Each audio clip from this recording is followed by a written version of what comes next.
আসসালামু আলাইকুম। আমি আজকে চিকেন রেসিপি নিয়ে হাজির হয়ে গেলাম। আজকে দেখাবো চিকেন ভর্তা রেসিপি। আমরা মাংস খেতে খুবই পছন্দ করি, কারণ মাছ মাংস দুইটা যদি পাশাপাশি থাকে আর সাথে যদি ভর্তা থাকে তাহলে তো আর কোনো কথাই নেই। আমি এখানে কিছু মাংস পিস নিয়ে নিয়েছি। আজকে দেখাবো ব্রয়লার মুরগির মাংসের ভর্তা রেসিপি। দেখতেই পাচ্ছেন এখানে, আর অনেকেই দেখা গেছে ব্রয়লার মাংসটা খেতে পছন্দ করেন না। যারা এই ব্রয়লার মাংসটা খেতে পছন্দ করেন না তারা যদি এইভাবে ভর্তা বানিয়ে খান তাহলে দেখবেন খুব তৃপ্তি করে ভাত খেতে পারবেন, আর খুবই একটা লোভনীয় ভর্তা হবে। আমি প্রথমে মাংসগুলো ছোট ছোট করে দেখতেই পাচ্ছেন কেটে নিয়েছি। তারপরে সাথে আর দু একটা উপকরণ নিয়েছি এখানে। তারপর আস্তে আস্তে করে এগুলো আমি ভেজে নেব। আর ভেজে নেওয়ার আগে সামান্য একটু লবণ দিয়ে আমি মাংসটাকে ম্যাগনেট করে রেখেছিলাম। আর কিছুই দিনই শুধু সামান্য একটু লবণ দিয়েছিলাম। তারপর এগুলো হালকা আঁচে অল্প অল্প করে ভেজে নেব।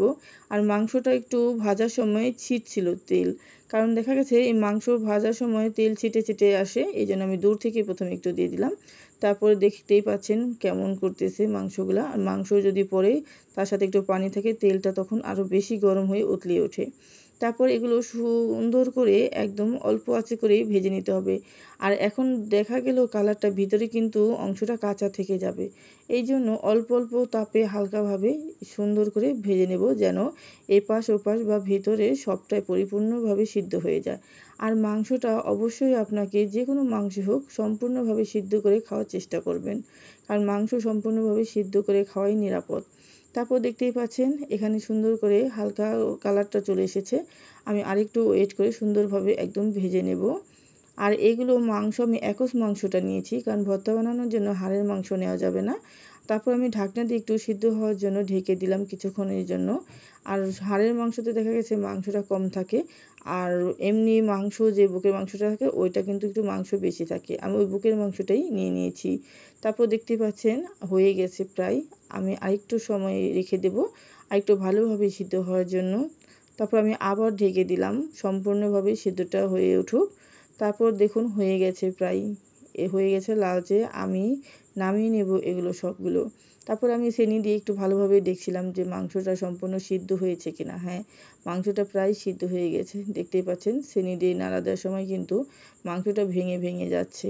তারপর আমি সম্পূর্ণ ভেঙে দেখলাম যে সম্পূর্ণভাবে হয়েছে কিনা, তাহলে আমার পারফেক্ট হয়ে যাবে মাংস ভাজাটা। তারপর আমি নামিয়ে নিয়েছি। তারপর এখানে আমি দিয়ে দিব রসুন কুচি আর শুকনো মরিচ, দেখতেই পাচ্ছেন। আর ঝালটা আপনারা যদি ঝাল খেতে কম চান সেটা আপনাদের রুচি অনুযায়ী দিয়ে নেবেন। আমি একটু ঝাল পছন্দ করি, এই জন্য আমি ঝালটাই বেশি দিই। সব কিছুতেই আমার ঝালটা খুব ভালো লাগে। আর ভর্তা যদি একটু ঝাল ঝাল না হয় তাহলে কিন্তু খেতে একদমই কেমন যেন একটা লাগে। যাই হোক, তারপরে আমি এখানে শুকনো মরিচ নিয়েছি। তারপরে এখানে মাংসগুলো আমি সুন্দর করে স্লাইস করে নেব, আর কি ঝুরি ঝুরি করে নেব, কারণ এই বুকের মাংস তো একটু শক্ত শক্ত হয়ে থাকে। এই জন্য আমি সুন্দর করে একটু লবণ দিয়ে এই মরিচগুলা ডলে নেব। রসুন ভাজা। আর আমি এখানে কিন্তু বেশি কোনো একটা উপকরণ করিনি। আপনারা ব্রয়লার মাংস অনেকেই বলেন গন্ধ লাগে, এটা লাগে সেটা লাগে, যাই বলেন না কেন, আপনি যদি এইভাবে একবার ভর্তা বানিয়ে খান তাহলে দেখবেন অনায়াসে ভাত খেতে পারবেন। আর একবার খেলে বারবারই খেতে চাইবেন। তখন আর মনে হবে না যে এটা ব্রয়লারের মাংস না কিসের মাংস, কারণ ভর্তার স্বাদে ঝাঁঝে গন্ধে এটা বোঝাই যাবে না যেটা ব্রয়লারের মাংস। তারপর আমি সুন্দর করে এগুলো হাত দিয়ে ভালোভাবে একদম মিশিয়ে নেব। আর এখানে আমি টমেটো আর ধনেপাতা কুচি দিয়েছি। ধনেপাতাটা দিয়ে সুন্দর করে লাস্টে আমি মাখিয়ে নেব। দেখতেই পাচ্ছেন এখানে কিন্তু আমি আর কোনো তেল অ্যাড করব না, কারণ আমি সব কিছুই তেলে ভেজে নিয়েছি। তারপর দেখুন আমার মাংস রেসিপিটা হয়ে গেল, ভর্তাটা। আর লাস্টে একটু সরিষার তেল দিয়ে দিব যেন কালারটা আর ঝাঁঝালো হয়, এই জন্য। আর এমনিতে আর তেল ব্যবহার করব না, সরিষার তেলটা লাস্টে একটু দিয়ে নেড়ে চেড়ে সম্পূর্ণভাবে হয়ে যাবে। তারপর দেখতেই পাচ্ছেন মাংস জুইটা হয়ে গেছে, কালারটা কিন্তু দেখতে খুব ভালো লাগছে। আর সরিষার তেলটা একদম একটু ভর্তার জন্য ঝাঁঝালো ভাব হয়। আর এক নম্বর এটা খাঁটি সরিষার তেল, যে গন্ধে সব কিছুতে অতুলনীয়। আর সরিষার তেল না হলে কিন্তু ভর্তা জমে না, তাই না? আপনারা যদি সরিষার তেলটা দিতে চান দিতে পারেন, এটা যদি বাদ দিতে চান তাও সেটাও দিতে পারেন।